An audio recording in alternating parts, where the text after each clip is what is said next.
We're never gonna get this started. No.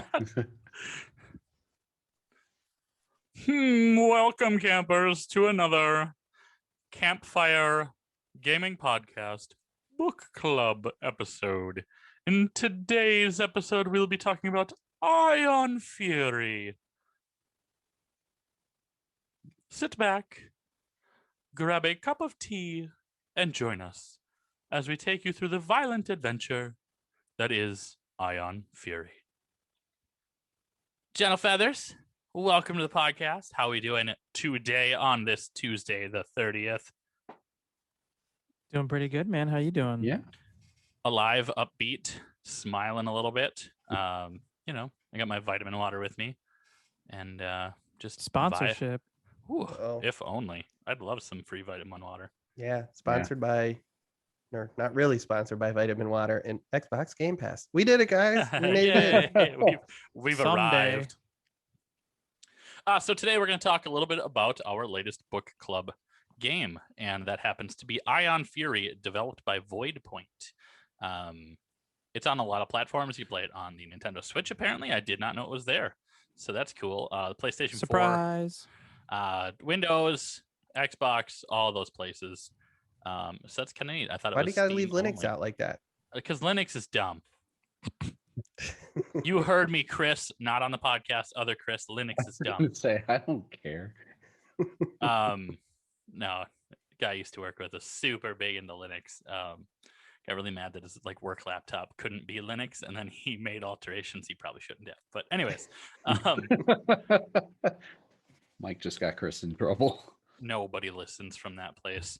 I hope not. I mean, maybe they do. That'd be neat if they did. Hello. Basically, Ion Fury is a first-person shooter in the vein of an old Doom, or say, what is that? Wolfenstein. Things like that. So it's a newer Duke Nukem 2. Yep.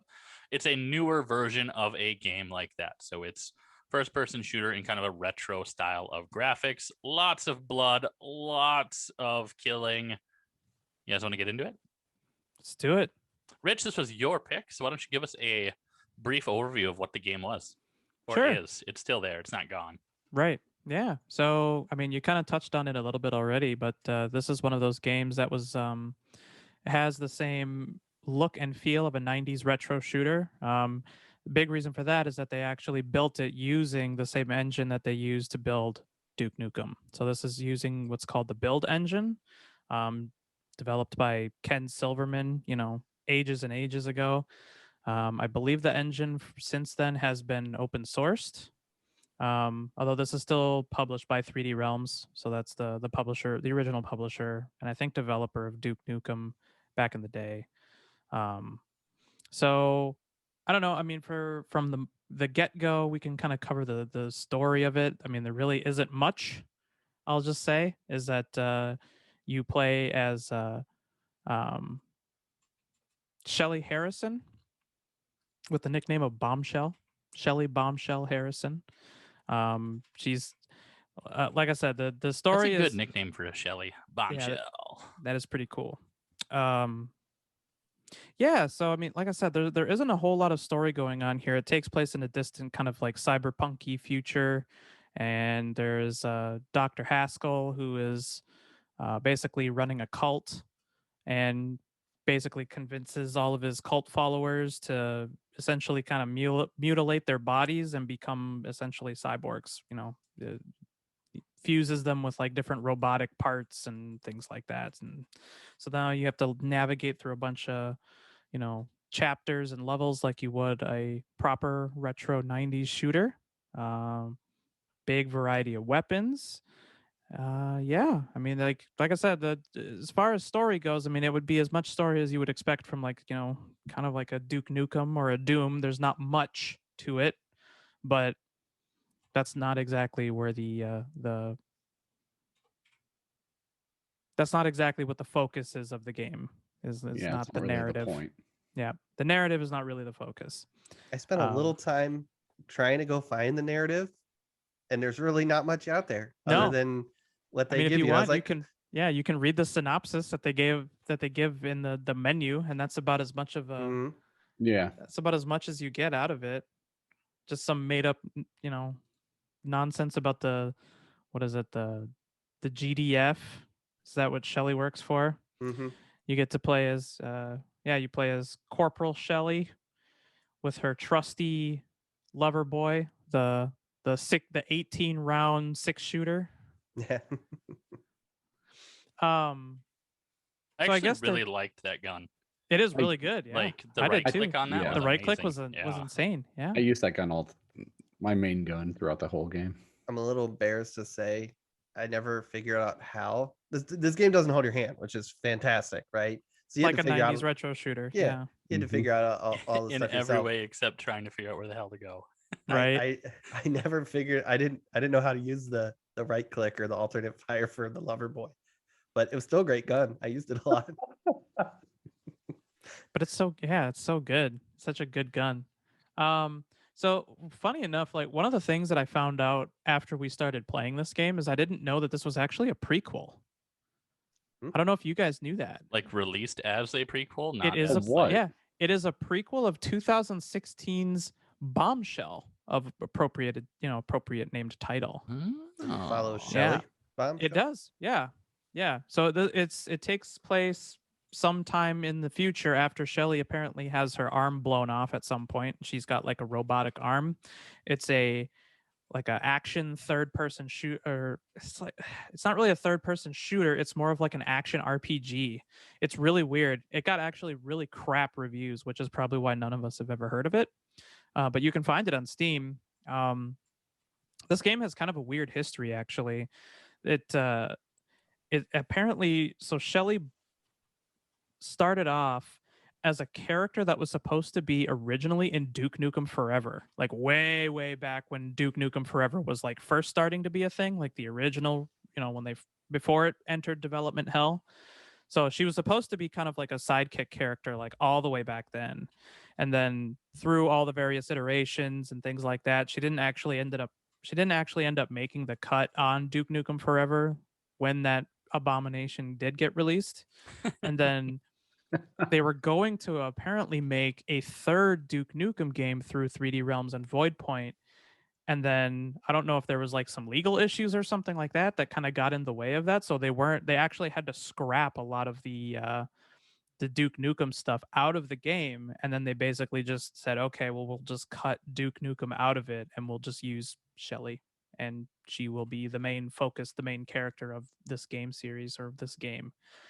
And so, yeah, apparently the original game didn't do good at all, but apparently they felt it was necessary to make a prequel to it in the same vein that Duke Nukem was through the build engine, which I think was actually a really creative and kind of clever idea. Kind of like, I mean, it was kind of weird going from like an action RPG to, I mean, I guess back to a first person shooter. I guess that's more back to the roots of it. But yeah, it was I don't know, I think it was a really cool and creative choice to go back to a retro game engine to develop this game, which is why I was so fascinated by it in the beginning, which is a big reason why I picked it, because I was like, that was one of the big draws to it, is that they developed it in such an old engine just because they wanted to. It was a creative choice to do that. Yeah, it was kind of a nostalgic trip since they kind of went back to that 90s style. It was just like, yeah, I remember playing all these games that look like this. And ironically, they never actually looked this good, even it was the same type of art style. Right. Yeah. Yeah. I almost felt like I should have bumped it down to, was it 640 by 480 resolution to get the real There you go. feel for it. Yep. Run it in DOS. Yeah. Yeah. Yeah, that would have been it's nice having all the HD textures and things like that. And 144 frames a second. Right. Yeah, I did like that a lot, actually. But I mean, just to kind of address, I guess, the somewhat of an elephant in the room. I mean, this game isn't without its own, like, because Duke Nukem was already kind of a controversial figure and kind of brings out some very interesting, opinions and certain kinds of jokes and things like that from development. This game had a lot of really bad controversy surrounding it just kind of days after it was actually released. Although we're not really going to get into that on this episode of the podcast. I mean, a lot of that was kind of, kind of bad stuff, kind of political stuff, and that's not really something that we're looking to cover on this episode. We're looking to cover more so just the game itself, and we want to really talk about what, if the game is actually good in our opinion or anything like that. But so I mean, if you're listening, go do your due diligence. If this is something that that is concerning to you, you'll find a lot of articles about this from the time period. So this is already kind of like a couple years old news, but so you'll be able to find information about it, and you can kind of make judgments for yourself if you're thinking about buying this game or what have you. But just wanting to get and jump in front of that before someone says like we're just trying to like hand wave it away or something like that. We know that it is a thing, but that's we're kind of choosing not to talk about it right now.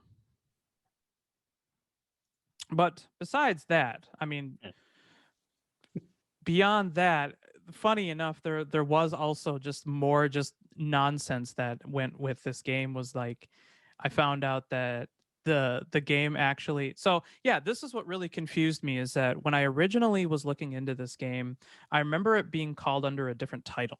Did you guys know about the title change for the game? I actually just I didn't look into it. No. I Yeah, honestly was so- looking for videos for the story, and I stumbled across this news. So Right. Yeah. So the original title for the game was actually Ion Maiden, which is apparently the name of, I think, one of the weapons from the Bombshell game.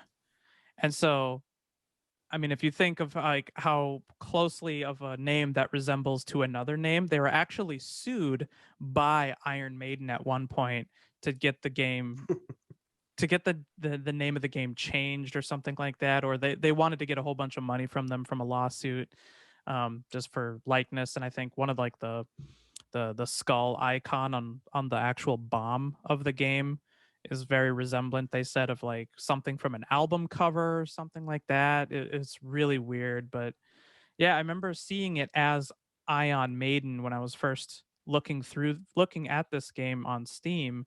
And I remember I just kind of like put it on my wish list and kind of forgot about it for a while until I just recently picked it up, and I'm like, I thought I remember this being a different name. Like like it looks like the same game, but I was like, I don't remember why the name changed, but apparently that's why. And I thought that was just something that was kind of interesting about it. there's a lot of little jokes and stuff in the game that were pretty interesting. But yeah, it was Right. funny to hear about that. That I don't, maybe I heard about this game back when it was Ion Maiden, and just forgot about it. But yeah, it's interesting. Yeah. I don't remember if this ended up getting released to like early access or something, which is why it might have been that. But I know I mean, even all the way back to its release, they refer to it as Ion Fury. So yeah, maybe it was like an early access thing or something like that. What was interesting about this is so kind of going into the gameplay of it, it is very 90s to a T, right? I mean, like you have everything from like collecting colored key cards to the whole game is broken up into various segments, like chapters, essentially, again, like an old 90s shooter. And so you have various levels that kind of encompass an entire zone, and you have several zones until you basically reach the end of the game. I want to point out, with all the levels, one thing I found really cool, is, if you guys didn't notice, yeah, there was hard stops to levels, and there was like some bosses, right? So you knew when a level ended, but it was all continuous. It was just like, like playing Half-Life, right? Except for Half-Life never stopped every few levels to throw up a screen and say you're not good enough because you didn't kill everybody and find all, You didn't find all the secrets. Right. Did you guys do a lot of the secret hunting No. or like killing everything? I had a hard enough time trying to get through levels just to like do that. I was not interested in secret farming. I was like, oh, nope, this is gonna take me forever. Yeah, here's the screen. This is what it says when you complete a zone. It gives you all the kills out of however many enemies are in a level. Same thing with the secrets, how many you got and how many there are. But it says, great job, but real players aim for 100%. Are you a real player? Yep. That got me. Nope. I am not. I didn't like go out of my way to try to kill everything or find secrets. I was really bad at finding secrets, but the kind of explorer in me, I did do a lot of like just searching all the levels and running around. So, I ended up stumbling on, maybe 4 or 5 in a level usually, just from exploring. I know about halfway through the game, I just started shooting vent covers. Mhm. You Yeah. find out that a lot of times those lead you to secret areas. Surprise. You know, I didn't do the whole what was that Wolfenstein where you just kind of run across the wall, Hit the button. the action And just button, hit, yeah. hoping there's a Mash the hidden use panel. button. I you did know. that way too many times in this Yeah. game. Like, it'll work. It'll work. It'll work. God. It'll work. I did it in some areas where it seemed like was it the one of the later levels when you're in, was it Haskell's House of Horror? That's how I found the secret area behind the fireplace. Because I was like, Mhm. oh, there's a bunch of There's bookshelves and probably stuff here. something there. Probably Yeah. something here. But yeah. I think that got better as you went along, like from the beginning of it. Just kind of thinking like, oh crap, I don't know where I'm going, and then I forgot all about secret areas. I haven't played a game like this in a very long time. So as we went on further, it was like, oh yeah, okay, vent, yep, I'm gonna roll a grenade in there, or like a specific thing that looked like it was potentially out of place or could be something. So I think it was just readapting to that 90s retro style game, just coming back to it. It all flooded Mhm. back after a while. What difficulty did you guys end up playing on? There's 4 of them. I was gonna ask that. I just kind of went with normal wanton Yeah. carnage. Whatever the default was. Okay. Yeah, that's what I played on as well. I thought you were badass when I played Maximum Fury. No. I wanted to get through the game. I was gonna say we had a timeline on getting Yeah. this done. Right. I'm not gonna lie, I switched to First Blood in the first level. I could not fight my way through that frickin' that courtyard area with all the crap. I could not get through that for the Oh, life with of me. the The mech. kind of boss area. Yeah. It wasn't really a boss, but it was that. just It wasn't necessarily a boss, but it was just like, I could not get through that area without dying, and I was like, Oh. F this. There's just a ton of ads. I was like, you know what? Yeah. I'm going to easy mode. Yeah, where they If- kind of like dump you off in the beginning of like one of the new first zones or something like that, and then they just keep sending like a whole bunch of guys at you. Oh, that spot. Yeah, I that know what spot, you're that talking about. spot. Yeah. Yeah, that spot did suck. I I was died like, there a lot. if this is gonna be the whole thing, I don't have time to get through it like this. So I dumbed Right. it down to, and I still kind of died a lot. So Yeah. I mean, it reminded me a lot of, and I think it was kind of practice for a game like this. Once I switched my brain to thinking this way, was Doom 2016 and Doom Eternal. Mm-hmm. It was like, Yep. okay, like, yeah, I started kind of playing, not necessarily like a normal first person shooter, but a little more, safe, kind of casual. But then I realized, like, yeah, you kind of take damage and it's tough, and some of the enemies hit pretty hard, and then finally I'm like, F it. And I just started, cue Doom soundtrack. I just started wrecking Right. things. Yep. The other thing that helped me too, I do miss playing PC sometimes because the F6 and F9 key were too commonly used keys by me. So that's your quick save and quick load. Oh, Gotcha. I never actually ended up using those. One thing I actually did really appreciate about what, the game does a very nice blend of keeping in some antiquated features from, 90s retro games while also adding in features from like modern style first person shooters. Things like they do have a lot of really good checkpoint areas where you don't have to keep mashing the auto save button or anything like that. Some of the weird things, like one of the weirdest things that I don't think I really liked it very much about the game was that even though this is very reminiscent of a 90s shooter, they still put in like reloads. Like reloads for Mhm. every one of your guns is weird. And especially because they don't actually give you a counter for how Yeah, much you have ammo no you have to idea. run through before you have to reload. And that Hmm. tripped me up so many times when I like switched off a weapon, used something else, and then switched back to like say the lover boy, and I just popped 2 shots and I'm like, oh, I have to reload, I guess. that It's got really me weird. killed a lot. To be Yeah. honest, like jumping back and forth between some of the different weapons. And then you go back to Loverboy and you're like, aha, and you try and do the, the right click or the secondary action, and you shoot once and that's it. And then you're reloading. I'm like, no, you were all supposed to die. It basically became me hitting as soon as a big fight's over, it's just cycling through all the guns and hitting the reload button just to make sure I didn't get caught in those situations. But yeah, I mean, like on the flip side, one of the things I actually really liked is that a lot of the different types of enemies, you know, you had to utilize the toolkit of, you know, the different weapons that you were given. And it would be way more beneficial to say throw a bowling bomb at one of those like weird scorpion or like the weird snake things, because then you just blow all those up, or using the ion bow on it or something like that to be able to hit the whole train of them at once. Yeah. Versus like, yeah, just trying to keep mashing the lover boy at it or whatever. But, you know, Was anybody else really bad with those grenades? Like I could not roll accurately to save my, like if it was a long roll, I could do it. But if you're trying to get it into like a corner of a room, like you had to bounce it like 9 times just to get it to stay put in the spot you wanted. I felt like it bounced weirdly enough. So what's it called? Just so for listeners, it's called the bowling bomb. Yep. Where you roll it, and if it hits something, it explodes. I was like, yeah, you'd angle right so that when you throw it straight, and it should like bounce like this way.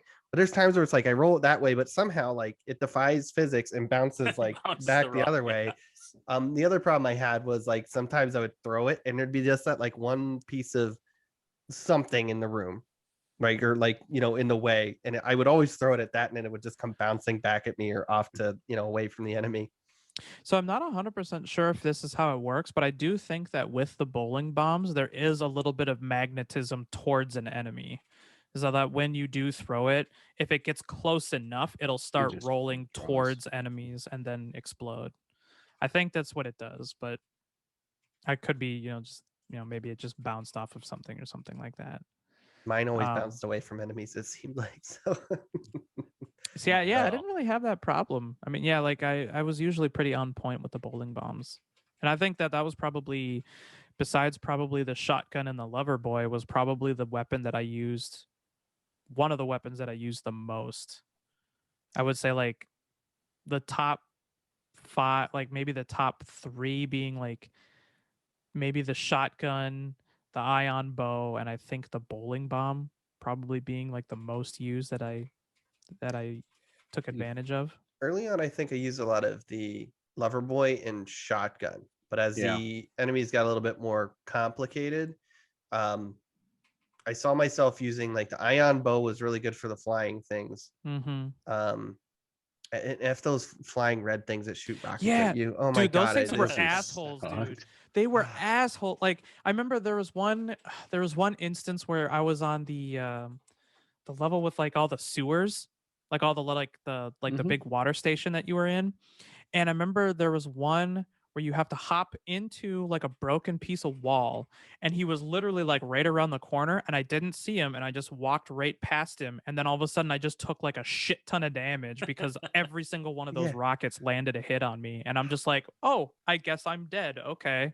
Or they do a ton of AoE when they're close, you know, if they hit a wall near you. But like they pissed me off because like I swear, like they would purposely, you'd be fighting in a room of just random enemies or whatever, and then like halfway through the fight they'd sneak one of those guys in, and then you just like almost die, and you're like, what the, and then you find out it's one of these red bitches flying around.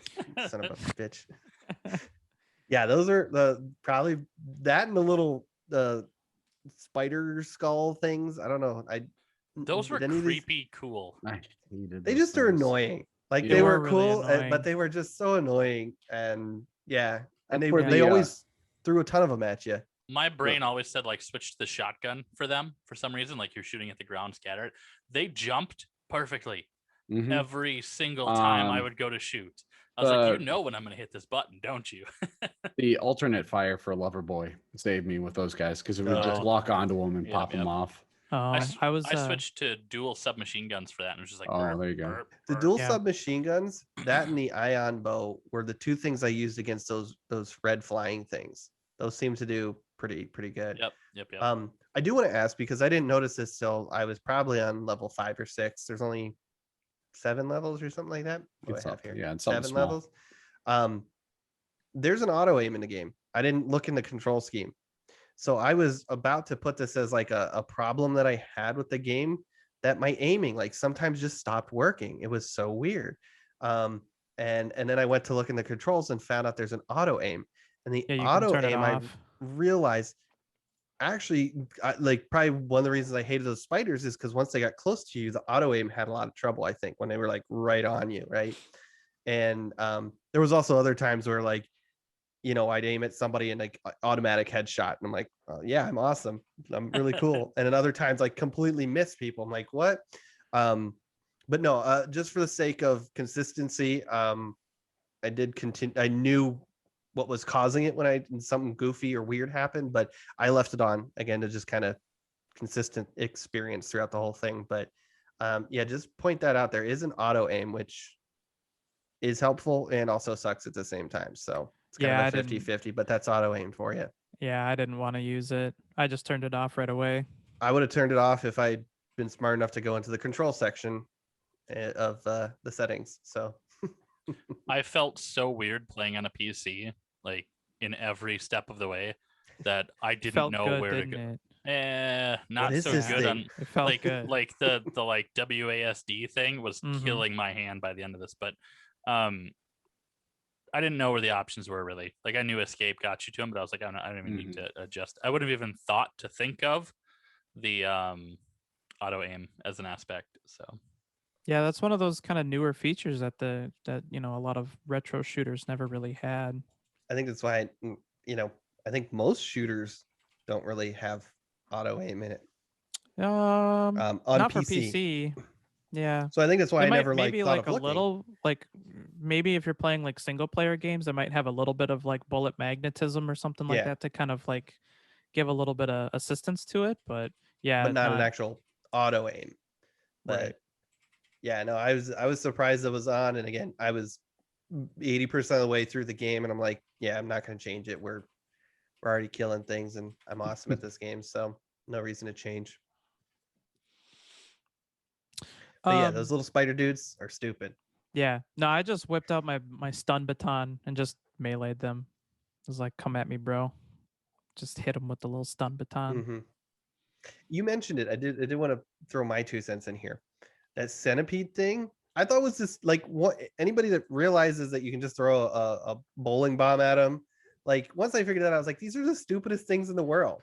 Mm-hmm. Because from so far away, you can just throw a bomb, and I never had any problems until like occasionally through the game, you might drop into like a little room where there's one in there, and you know, then it's oh crap, and he hits you with his acid attack or whatever. But it's like, Yeah, these are really dumb. For the most part, I mean, there really wasn't a whole lot of enemies that gave me a trouble except for like a select few. And a few of them being those red dudes with the rockets, the weird like the weird like muscly dudes with the blue flame head or whatever. They could kind of zip around Mhm. and ghost out. Yeah, I have no those idea what guys. the names of any of these things are because it doesn't tell you. The game just Yeah. never Yeah. mentions it. It doesn't. very it's- little information. Mm-hmm. And then the I don't know, they're like a dog thing that like runs and jumps at you. You know, they have like the big claws or whatever. I didn't really Oh, the necessarily have trouble with them, ones. but man, those dudes hurt. See those big weird dudes that came running at you and then would jump every now and Yeah. then. Yeah. Those they hit like a truck. For me, that like those guys were easy with either the grenade launcher or the bowling bomb. Because you would if I saw one coming, I'd be like, okay, start rolling one or two of them, or pull out my grenade launcher, and 2 or 3 hits of either the bomb or the grenade launcher usually, got him pretty good. But those blue flamed head dudes, again, I kind of found like, assuming it had, was it minigun? I don't, what's it called? Yeah. Chain the gun. chain gun. The chain gun. Assuming I had ammo for that, if I saw one, as long as you start hitting them first, usually that you could kill them real quickly. But yeah, those 3 were probably, again, the spider guys is just F them. They're stupid. But yeah, the red flying things, the weird gorilla things, and then the blue flamey head guys were probably the ones I found to be a little bit more difficult. Yeah. I mean, so what did you guys think of some of those bosses? I mean, I guess it might be a little late to say this, but yeah, I guess we'll be getting into spoiler territory on this, It's a talking book about this club. game. That's But what we Spoiler do. alert. We talk about the Yeah. All games. book clubs have 'em. spoiler alert, like 20 minutes into the episode, but yeah. So what did you guys think of the boss fights? I mean, there was only a couple of them. Well, so there was the mech, Yep. the ship, Yep. two the airship. The double robot guys. the Yeah, double and the double robots on robot. And then the it kind of elevator. repeated the mechs later on. There's a boss fight, but you weren't really fighting the boss. Oh, you mean the actual end game? Yeah, when you're Yeah, fighting Haskell, Barely. Yeah. you're really just trying to blow them up while mobs come at you. I'll say it. Fuck that robot first one. Yeah. This OP attack. with the grenade launcher. Yeah, it Yeah. would shoot it from so far away, and it covered such a wide area, and it always seemed to still be able to track you, regardless of how far away or how much I ran around it. Honestly, that's the only one I really struggled with. The airship was more annoying because it kept dropping things, and it's like, I don't want to worry about these little minions. I just want to shoot you. That was more of an annoyance. The two robot dudes just kind of kept going in a circle, hitting them with I was things. going to say, I mean, I had to use my many med weapons kit. at that point. I had to use my med kit a few times, but I mean, it wasn't. I beat it first try. The only one I struggled with was that first one, that mech. Yeah, I think I killed the mech after like 2 or 3 attempts or something like that. Eventually, I just kind of like all I did was just throw. over here. Yeah, I know, right? All I did was just throw bowling bombs at it, and then eventually it just died. The first like couple of times, the reason I was struggling because I was just running out of ammo. You know, I was throwing literally everything I had at it, and I was just like, okay, all I have left are like, Yeah. you know, a couple of Loverboy shots and maybe a shotgun round or two, and I'm like, Yeah, how do I kill this thing? that I think that's what made it a little bit of trouble for me too. Is I was pretty low on ammo. I didn't have any machine gun. I didn't have a ton of bowling bombs. But yeah, I mean, like I could get up there. You could get right up on it and knock it down to half health, and Yeah, you know, no problem. But then it would just turn and just shit, you know, grenades everywhere, and you'd be like, you know, obviously you learn and you get out of there real quick before you before he starts doing that. But yeah, it was just not a ton of ammo after that. So that probably helped with my struggles or I mean, the yeah. lack of ammo. And then on the second boss, the airship was just a joke. Because I mean, that was the most drawn out, unnecessary thing that I've seen. Right. And it was just a joke because like, so at that point you have the chain gun, and then there is a box of unlimited chain gun ammo just sitting right there on the rooftop where you're fighting this thing. And all you had to do was just strafe on top of, you just had to move on top of it. So I was just like holding the chain gun down and just moving on top of the box, just constantly refilling my ammo. And I'm like what the hell is the point of this? Like, yeah, this is just a joke. You guys find the hidden area in the pool? Yeah. Yes. Yep. If you swim in the pool, Mike, there was a broken wall. You could shoot stuff at it. Go boom. Yeah. Nope, didn't And do it. health and armor.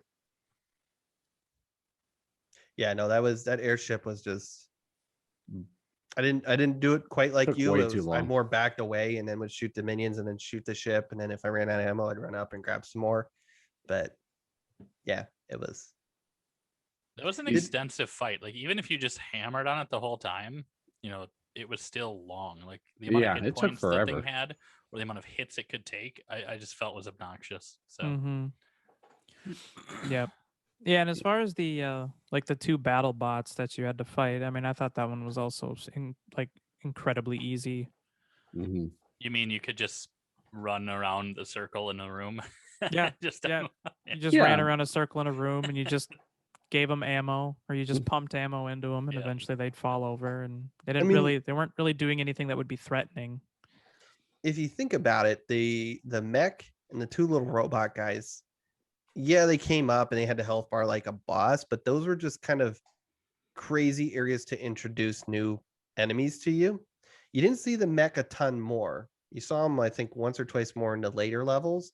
But then, you know, again, I guess the 2 robot guys you saw a lot more frequently in the last few levels. But I mean, they were easy, but it was kind of a fun experience to just because it's the whole restricting you to that small area with two of these things coming at you. And obviously skilled people like us that played Doom know that you just kind of, just go in a circle and shoot pew pew. It was easy, but other people might have some trouble that aren't as skilled as us. I know. Look at us Yeah. playing on normal difficulty, Yeah. talking about how easy those bosses are. Mhm. If you've played Dark Souls, you just spin around in circles until the Yeah. boss dies. That's just how it works. Sure. Like you stand in place and you just spin around. You just go, yes. Woo. No, you spin around the boss and you just chop at them the whole time. And if they fall over, get out of the way of the big nuke and then go back in and choppy. Yeah. I don't know. What do you guys think of the final boss battle when you're fighting? Same Haskell? as the rest of them. They're just a lot of the boss battles in this game were super easy. Mm-hmm. Which, I mean, I guess like looking back on it, I don't remember like even playing Duke Nukem or anything like that. I don't remember the boss fights being hard. I don't remember the boss fights at all from Duke Nukem.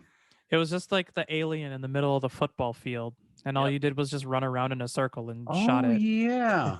Yeah, and then you punt his eye through the uprights. To the uprights, yeah. Yeah. And they that. recreated it for forever. I forgot about that. Yep.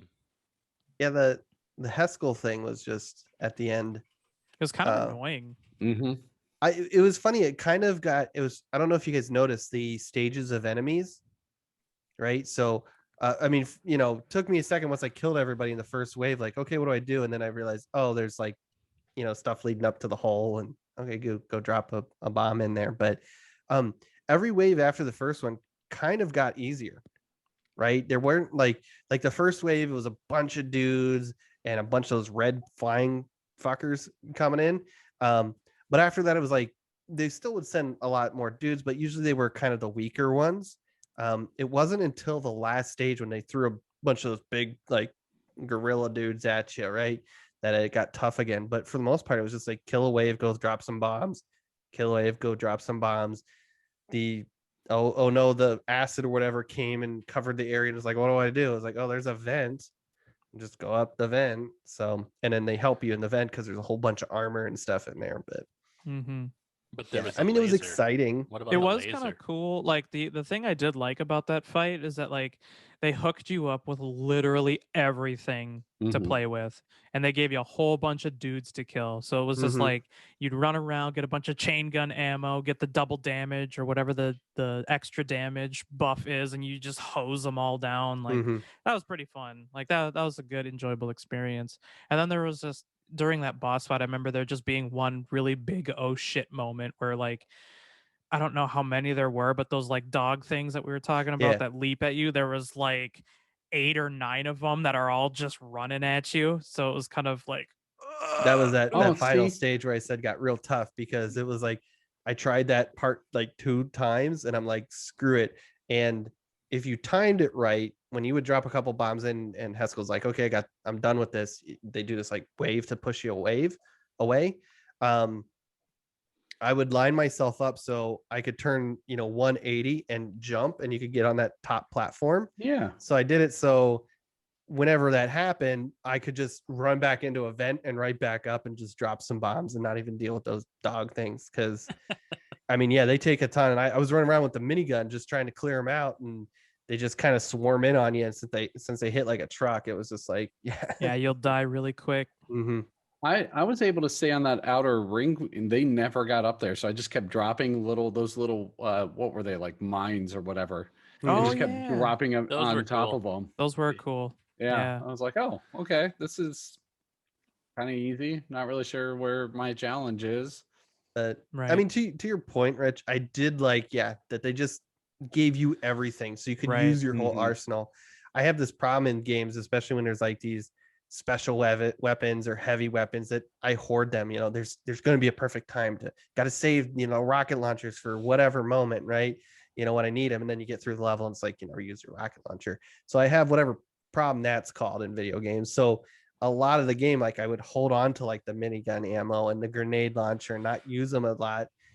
So here it was like, sweet. I noticed there's just ammo everywhere. Just let me go to town. And I just murdered everything with everything that I had. So I Right. did that same thing with the chain gun. up until the airship where I was like, oh my God, this is just endless box of ammo. Cool. Now I used it like in every single scenario moving forward. And I Yeah. never had ammo for it. I was like, this is dumb. Yeah. Right. Where's my never ending box? Yeah. Yeah, I tried to use it as much as I could just because I liked that it was just like it was one of those guns that just felt so powerful because like as you would shoot it, it would like slowly push you back as you shot it. And I love that. It felt like a big reminder to like back original Wolfenstein when you first pick up that, the chain gun or the minigun for that. And it was just so badass to have that honking thing in the middle of your screen just mowing stuff down. So Mhm. Yeah, I I mean they like it. definitely got the feel of a lot of the weapons to feel pretty good when you're using them. Like I think like using the bowling bombs was just I don't know, I liked using them because it was fun to use them. That you just basically just roll a big ass grenade down like a hallway or something like that and just let it take care of whatever business is down the hallway. Mhm. Unless you're me, you hit the corner of the hallway and it blows up on you Or that happens, yeah. a lot. So beyond that, I mean, what are your guys' overall impressions of the game at large? I guess let's talk, like, how did the levels feel? How did the overall gameplay feel? Did you guys think it was fun? I mean, I enjoyed it a lot. It was that kind of old school, you know, feeling, old school shooter. I didn't struggle at a lot of points, but it definitely did feel inconsistent at times. Um, I mean, there were times where it was just like, some enemies would just hit like a truck, and other times you'd just be mowing down through some enemies. And it seemed to kind of, maybe it was just me, vary sometimes level to level. Um, I mean, level design, they did have a map, but I didn't find that too terribly helpful. But again, that's kind of just old school design where, you're Yeah. just kind of running around and exploring and just figuring your way through. So again, it's kind of like, okay, it's just, that's old style, but I mean, it's the point of the game. So it's hard to kind of nitpick it for that, where I was running around, once or twice going like, well, where do I go next? But again, it's that's the type of game it is. So you can't really complain about it. It's just more pointed out that it's an old 90s game and that's how they were.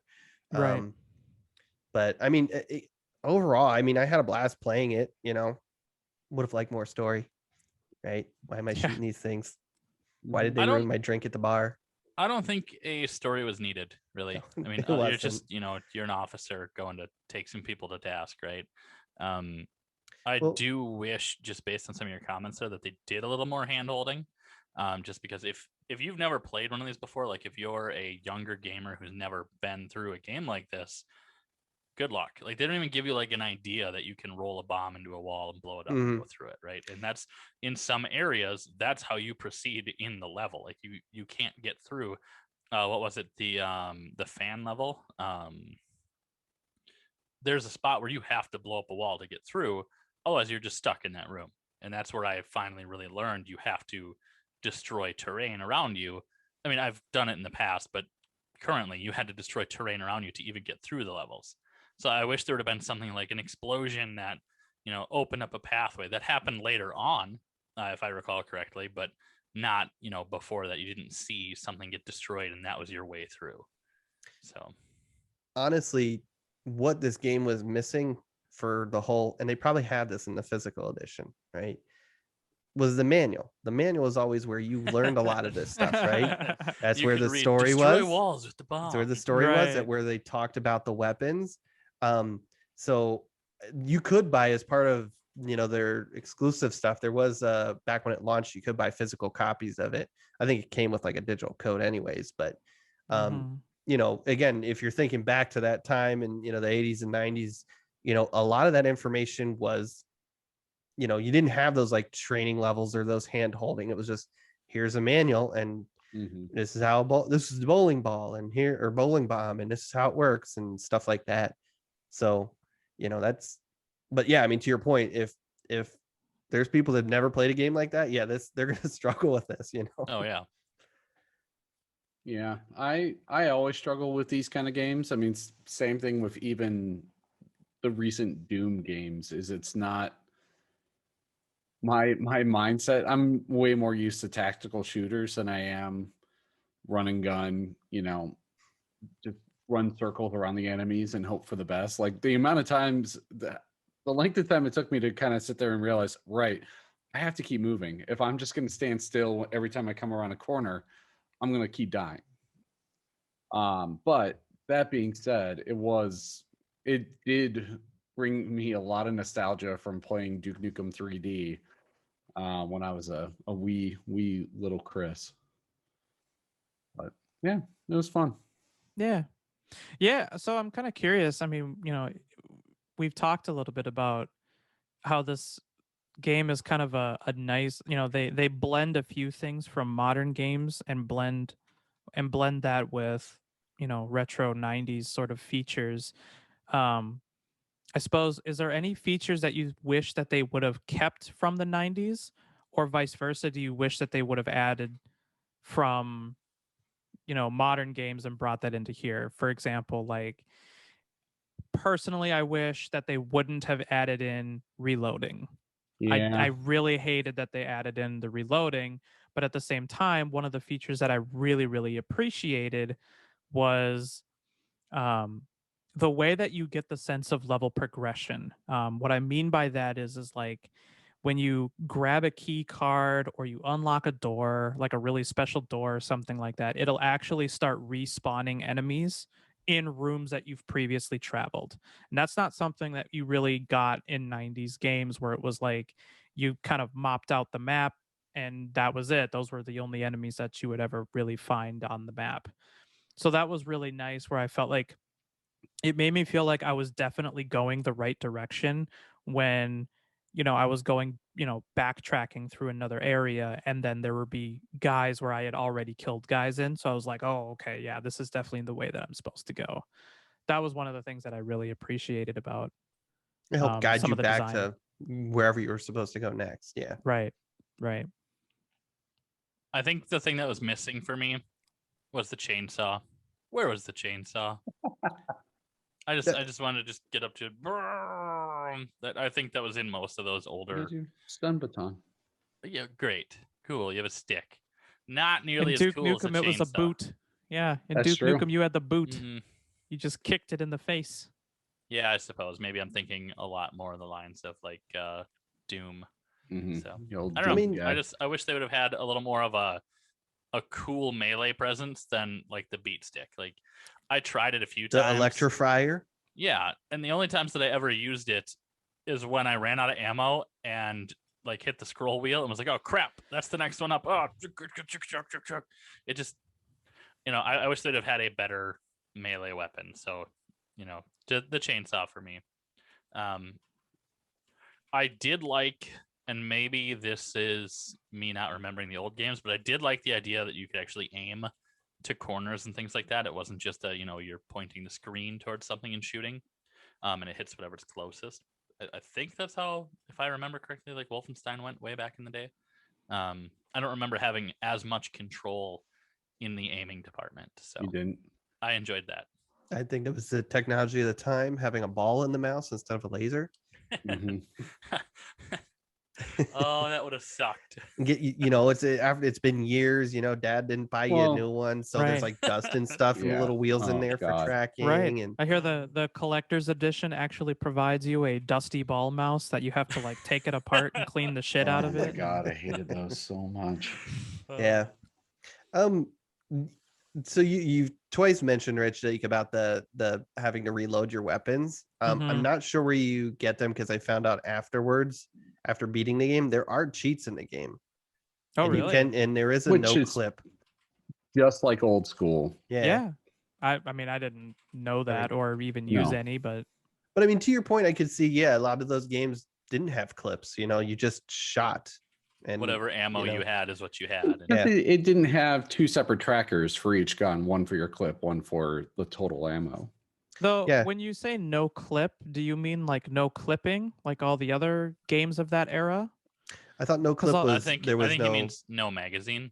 no. I No. thought it was called no clip. Oh, no Maybe I'm clip. misremembering. Well, at least when from a lot of games of that era, no clip was just like flying around the map. Yeah, Oh, No that's okay. where you could collision. find John Romero's head in the original. Was it the original Doom? Dooms. Yeah. I'd have to look it up then, because my brain went to like no clip as no magazine or clip in your gun. So maybe it doesn't have that. I don't know. I'd have to pull up the cheats here, but yeah, I'm. It's just years and years. That's I just usually just- misremembered that. Yeah, that's usually just the standard. Mhm. That's what people usually refer it to. Mm-hmm. I'm glad that they kept really fast movement, kind of a la Doom 2016 and Doom Eternal. Like you don't really need a sprint when you already move fast, which kind of always makes me wonder like why they ever started putting sprint in games in the first place rather than just let you move fast. You got to feel real. Like you got to feel like you have control. Do you want to move slow right now? Maybe. No, You I want to go don't. fast? Got to move fast. Mhm. Yeah, I want to move fast. Sonic. Gotta go fast. Yeah, that was not having played Doom in a while or a game like that. It took me a little bit to get used to that kind of real skatey, floaty. I don't know what yeah, that feel. Mhm. But yeah, once I got it, then it was just running around. A lot of really Murdering. fast movement. Yeah, I like that. But yeah, it was good. I wish. I mean, works in some games, but yeah, there was an over reliance on the sprint stuff and during what was that? Probably the 360 era, I'd Right. say. There's a lot of good and bad things that came out of the 360 PS3 era. Sure. Did it ever bother you when you didn't have unlimited sprint? Like I think that changed in the middle. Like you had unlimited sprint in some games, and then they're like, "Oh, that's not real enough." And then like Call of Duty came along, Yeah. and you're like, "I'm gonna sprint across the field," and then you get caught out in the middle of the shit. You're like, "Oh no!" Yep. That bothered me. I'll because I need to bring it up in every podcast. I'm actually playing through Destiny 1 with my younger brother and his friend, and they don't have unlimited sprint in that. And I'm just so pissed. Uh-oh. Back to Why? Ion Fury. Just, All right. just why, Matt? So I'm gonna agree with Matt on this one. This is from slightly earlier. I do wish there was more story in this game. Around the same time, most of the PC world was playing Duke Nukem. I got to play because my family was heavy on Mac. I got to play this excellent first-person shooter from a tiny little company. The game was called Marathon, Ah. and they Never actually, heard of it. I was wondering if you were going there. Yeah, I love that game so much. Yeah. And it did. I mean, it did text story. It didn't like there weren't like cutscenes and all that kind of crap, but it did manage to give you a pretty compelling story in the middle of a really good first-person shooter. Right. Yeah, that was kind of the era where they were really trying to amp up the amount of storytelling that they had. I mean, that's when you get things like Half-Life that really tried to like, hammer that home as kind of a big piece of the gameplay. Yeah. Well, and I didn't realize I had to be reminded, but Marathon actually came out before Duke Nukem. Did it? Yeah, by about Nice. surprisingly 2 years. Wow. Yeah. I think I played Marathon Durandal. Yeah, the second Marathon one? 2 Durandal. I Yeah. played. I never beat it, but I played a bunch of that. Those games so much. I've never played them before. Some I gotta try it, You know but who makes them? don't even know. There's Go a on, lot tell of me, hints. Matt. There's a lot of story that kind of goes across their IPs that they've made. Mm. There References is to- so much of it. It's crazy. Are you being I am- serious? You don't know who made this game? I do know who made the Okay. game. Yeah. Does Mike? I just said it. Can you not hear me? Blizzard? Now we can, I yeah. can hear you. I didn't okay. hear you Blizzard. say it though. I said Bungie. Yeah. Yep. Yeah. Yeah, no, I know who made that. Yeah. I was gonna interject here and say, how the hell did we get a comment about Destiny, Marathon, and Half-Life, and I don't even get to say shit about Zelda? Like, wait, how does If this you happen? can find in a way an to Ion connect Fury Zelda to this. episode? Where's Hey, the I'm first down person for- Zelda? Yeah, I'm down for a first-person Zelda shooter. Yeah. You can use your Joy-Cons as your Doesn't movement, the too. what's it Yeah. called? Is it the Master Sword? Doesn't it have like lasers in one of the It shoots games? lasers Yeah, it in can. like all Is of it the Master games. Sword? Yeah. Yeah. Once Okay. it's at like full health, you can. I just launch didn't know those if I was blaster pissing shots. off Zelda fans everywhere. So I mean, you you're good. probably are, but Yeah. it's nothing. I new. just love playing as the main character, Zelda, and having that Master Sword. There you go. I pissed people off. Are you welcome? No, that was intentional. Back to Ion Fury. Yep. Back to the Yeah. point Well, of the what game. what game were we talking about? I can't remember anymore. Yeah. No, Ion Um, Fury is fun. Yeah, it was fun. I really liked the levels. I thought they did a really good job with a lot of like, some of them were kind of confusing enough Mm-hmm. to make me feel like they were very maze-like, but the cool thing about a lot of those is that they felt really well built. Like a lot Mhm. of the areas didn't feel recycled or anything like that. Like it all felt Right. very different as you progress through each of the stages. It was really cool. And I one of the things I really liked, that they kind of pulled from more modern games too, is that they took full advantage of the usage of set pieces. So you had things like a lot of like buildings crumbling around, and you saw Mhm. shit flying by, and Yeah. a lot of stuff going on around the entire level that you don't really interact with. It just like it definitely sold the feeling of there's stuff going on, which Mm-hmm. was kind of cool. I mean, normally I would give Call of Duty shit for their over reliance on set pieces, but I mean, I think kind of sprinkled in there, it's a nice spice. I liked I think it was the third level where you're fighting through the skyscrapers, and Yeah. that's it, where you see like the buildings crumbling and things Mm-hmm. like that. I did kind of have an argument for two of the later levels. I wasn't a big fan of like the sewers. It just wasn't that Yeah. exciting. That was more just wasn't an exciting area. Not that it was poorly designed or anything. Um, and I think it was second to last level, the laboratory was kind of a little bit confusing. I never got stuck, but it was just kind of at a certain point was just kind of wandering and killing things at one point. I'm like, Mm-hmm. I don't even remember what I'm looking for. I mean, it's kind of a dumb thing to forget since you're just looking for a colored key. It's either blue, yellow, or red, right? Or a Switch. Or Yep. switch. But yeah, there was one point where I'm just I fought through it, felt like just a massive circle or something like that. Just kept going through these tunnels and areas, and then I came back out where like I started, and I'm like, oh, I guess we're back here. So again, not really a complaint, but it was just a big level and didn't really have a good sense of direction of where I was going. But I did like that every time, usually at least, I should say, when you used a key nearby, there's a camera station that you can use, and it Oh, kind of focuses on what the key changed.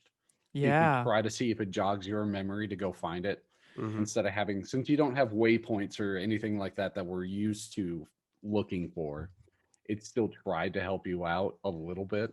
Right. Yeah, and I'm glad that you brought that up too, because I remember, I mean, that was something that was used quite a bit in the Duke Nukem games, Yeah. but usually they just kind of pointed at like, oh yeah, here's an area, this has some enemies in it or Yeah. whatever. This Or might here's be a a random secret area. joke.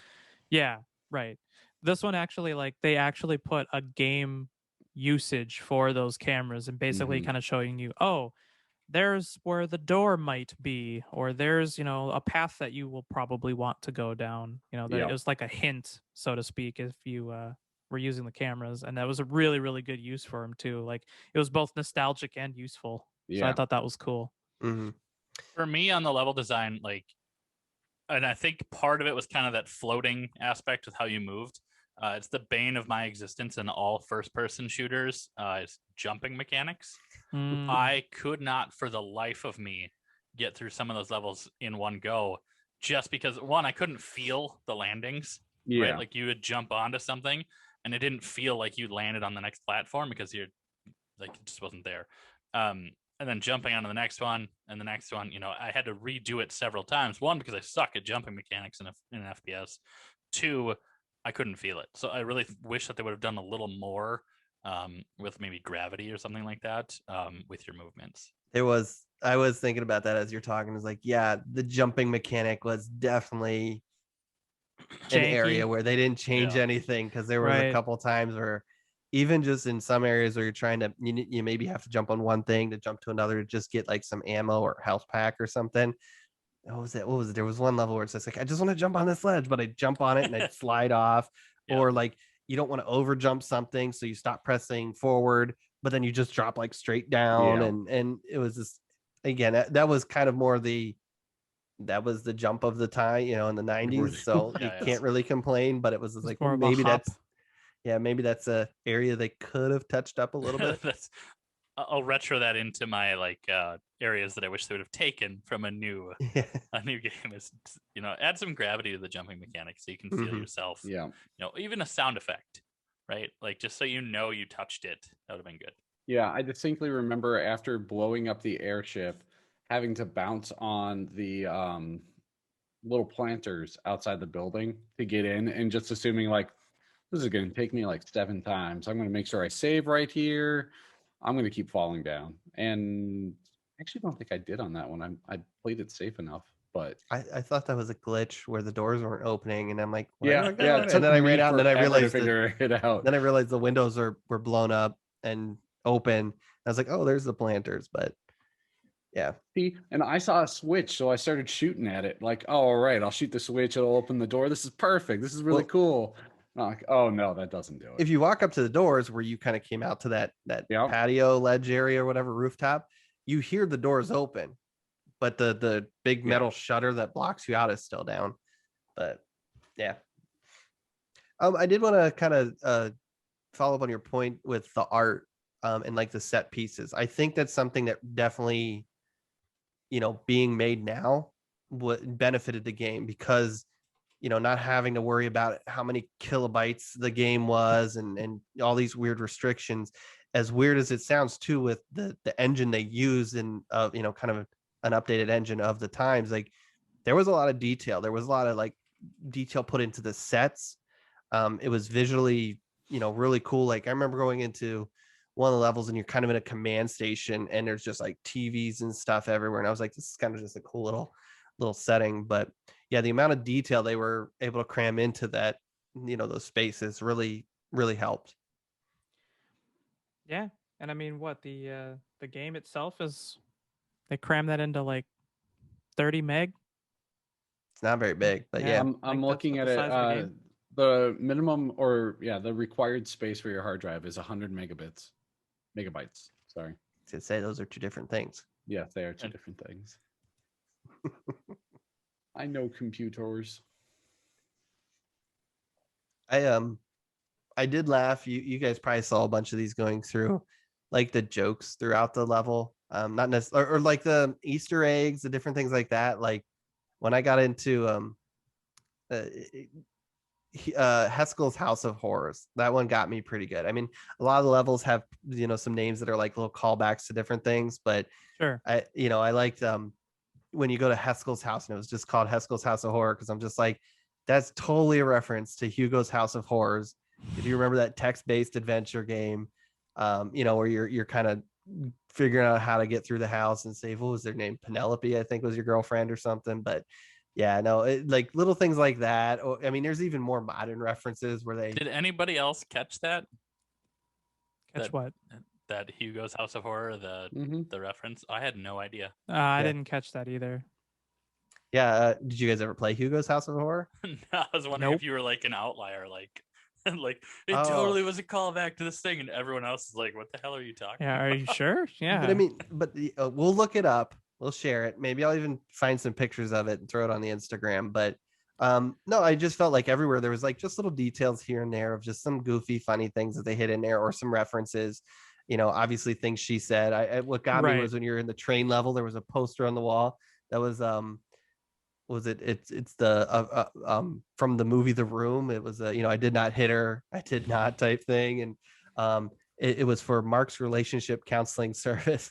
Just like little things like that were just like hidden throughout the level, and I'm sure I missed a ton of them, but yeah, they were. Yeah, there's a lot of references, especially I mean, even in her voice lines. Yeah. Her voice lines have a lot. Those were kind of the more obvious ones, but yeah, I mean, if you kind of stopped and here you go, I'm gonna squeeze this one in here, Rich. There's a periodic table, and somebody scribbled on it, "Science bitch." That's a reference to It's Always Sunny in Philadelphia. So actually, I think that's a Breaking Bad reference, not a It's Always Sunny could be reference. that, yeah.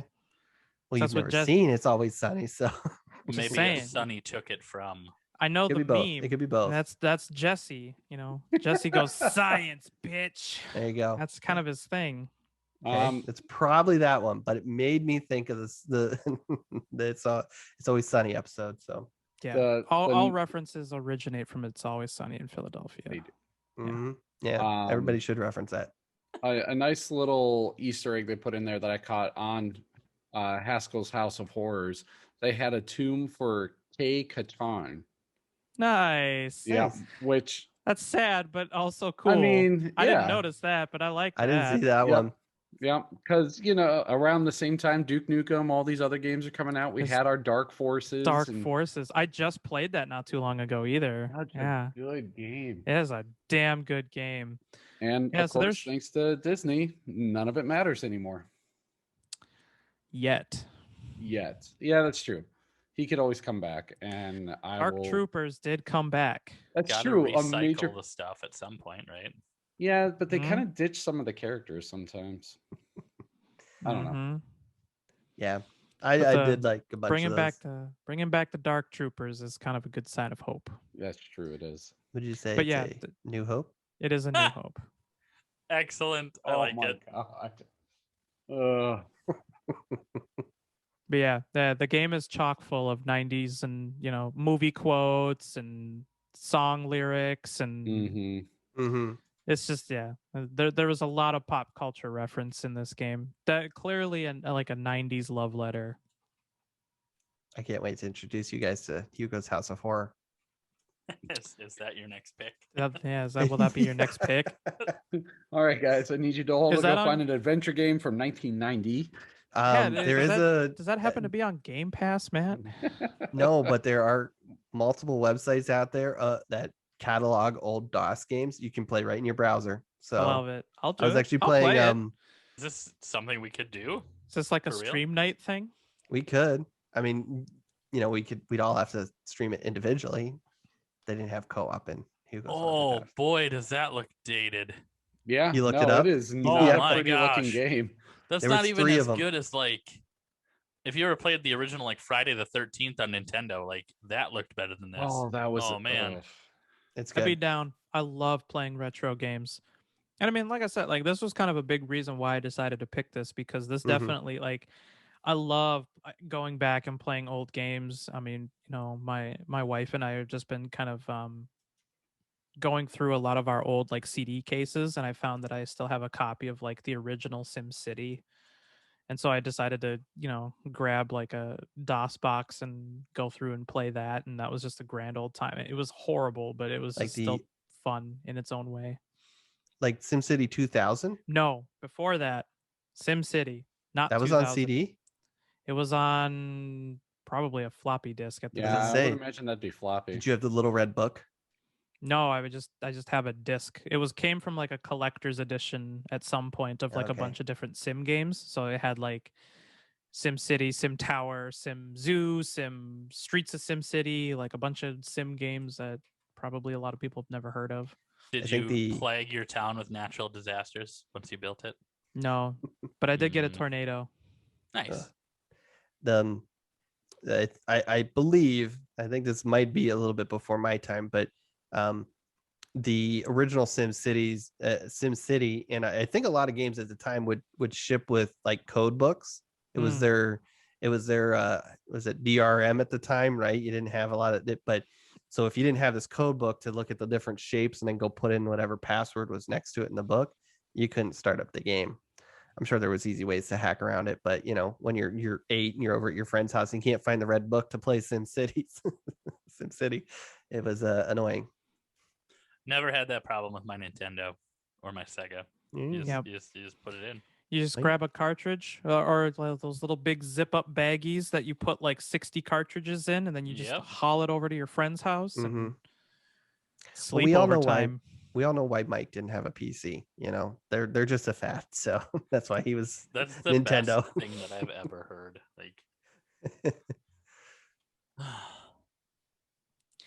Other than that, I think that's all I really have. I thought that this game was actually pretty good. It was definitely a good 90s callback. So if you're really interested in kind of a 90s nostalgia, I think this is probably another one of those a good title to play, if you're really into shooters and things like that. Pretty safe to say across the board, all four of us would say, go play it. It's a good time. Yeah. Mhm. I mean, I'd probably, say, wait for a Steam sale, and definitely Ooh, that's after a Yeah. good listening point. to us, Yep. Just know what kind of game you're getting into, you know, as we've talked a bunch here, it's an older game essentially, even though it only recently released. So just Yeah, know what you're getting into. just to double down on that, waiting for a sale, it's a pretty hefty price tag because I didn't realize I bought it on sale. It's a pretty hefty price tag for the size or the length of the game. Like it's Yeah. The game's not long. I think No. I think I beat it in like 11 hours or something like that. replayability is kind of not there unless you haven't played it for a little while. Although, Oh. funny enough, I mean, as you know, I didn't even mean for this to happen, but just like within days, they actually just announced that they're coming out with like an expansion to Yeah. Ion Mhm. Fury. It's called Iron Fury Aftershock, and it's coming out like this summer. So they're doing a whole bunch of, it's a whole bunch of new content plus an arrange mode for the campaign and all that. I mean, this isn't really supposed to, like, I'm not trying to sell the game or the expansion, but funny enough that it just so Yeah. happens that, yeah, there just happens to be an expansion coming out for it. But Yeah. definitely, like, on a Steam sale, sure. Like, Yeah, I would yeah. I would highly Why not? recommend it on Steam. 100%. Yep. Yeah. 3 of us beat it in 10 hours. One of us I can't tell because they left the game I running left- continuously. I left the game running for freaking ever. So Oh, you have 126 hours according to Steam. Wow. Put a so lot of Dedicated. time I into walked it. I walked away from it and it just ran. You're just trying to find all the secret areas. I literally walked away from my computer to go handle something else. And I never came back. It was like 3-4 days of just like Just running. Don't lie, Yeah. Mike. You just really, really liked this game. No, I bet you that's the longest hours I have on any Steam game too. I had that happen with one of the games on Steam too, where it was just like I closed it, but I think it was an Ubisoft game, but the launcher was still running. Yeah, and it was like my buddy had just bought it for me a couple days earlier as a gift, and he's like, "Wow, you really like that game?" And like, I only Like played like 60 30 minutes hours of in. it. And he's like, "Here's I saw you on all the time. You got like 60 hours into it." Nice. Oh yeah, I don't know. Yeah. Alrighty. Well, I think that about wraps it up for the episode, unless you gentle feathers have any other ideas or thoughts to throw out there. So coming up next for our book club, it's a Mike pick, and I'm going to throw an RPG at you. Not the grenade, but the game. As Matt has crossed out my game, I will change our mind, and we're playing Bombshell. No, just kidding. So, taking a look at some games that I've really wanted to just play for a while. We're going to jump into Undertale. I haven't played it yet. I've heard a lot of really good things about it. So hopefully we can have a good time working through that. Force Matt to play an RPG game for once. I play RPGs. Just The not very Witcher is often. an RPG kind of. Like this is It's different. an action RPG. Yeah. So join us. Join Yeah. us. Play Undertale Yeah. with us. Mm-hmm. Join our Discord. Talk to us about it. It's free on Matt's favorite service. So, well, not free. If you're paying for Game Pass, you get it. Otherwise, I will probably be playing on the Switch. I think a couple of you are playing on the Xbox, and we will have a PC player as well. Yeah. So we get a wide gamut of places to play. Yeah, it's on Game Pass, like Xbox and PC Game Pass. So Yep. Yeah. Yep. I Go just ahead. connected with me that we're now playing 2 retro themed games back to back. Is it really retro themed though? I mean, it's art style. Stylized, I guess. Yeah. it'll be 3 once we get to my pick, and it's Hugo's House of Horrors. Oh my god. It'll be a really short book club It episode. would be super. Well, if you liked what you heard, check us out at our website, campfiregamingpodcast.com. Follow us on Twitter at campgamepod, or check out our Instagram and like some of our pictures. They're mostly of Matt wearing weird video game accessories. Campfire Gaming Podcast is our Instagram as well. I think that wraps us up for today. So we'll see you next time around the campfire.